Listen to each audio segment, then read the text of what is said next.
Alors, on a des exemples de cyberattaques assez effrayantes qui ont eu lieu par le passé lors d'événements sportifs. Je pense aux JO d'hiver de 2018 à Pyongyang en Corée du Sud, où il y avait eu cette cyberattaque massive juste quelques instants avant la cérémonie d'ouverture. Je pense également au club de foot Manchester United qui avait subi un blocage de ses portiques d'accès au stade lors d'un match de Première Ligue.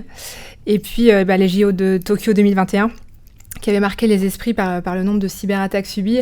Alors, on avait eu la chance chez Gatewatcher, avec Jacques Delarivière, d'aller rencontrer NTT, qui était en charge du SOC cyber des JO à Tokyo en 2023, donc l'année dernière.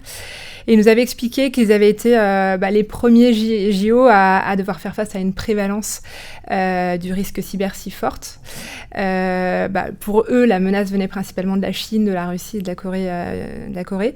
Ce qui est intéressant, c'est qu'ils nous avaient dit que leur point fort, c'était leur langue, le fait que y a que les Japonais qui parlent japonais dans le monde, ce qui ne sera pas le cas pour la France en 2024.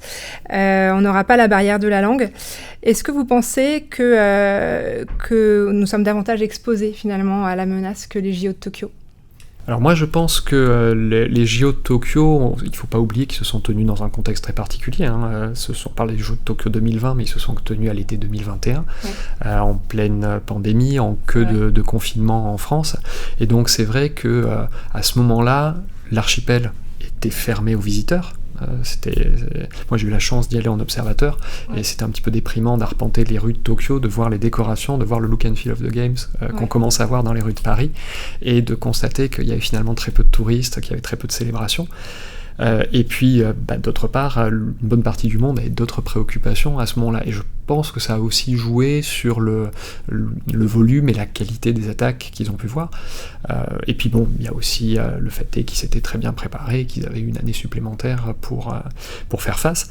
Donc pour moi, c'est pas nécessairement, c'est sans doute pas un modèle, en effet, ne serait-ce qu'en vertu de ça, de ce à quoi on peut s'attendre.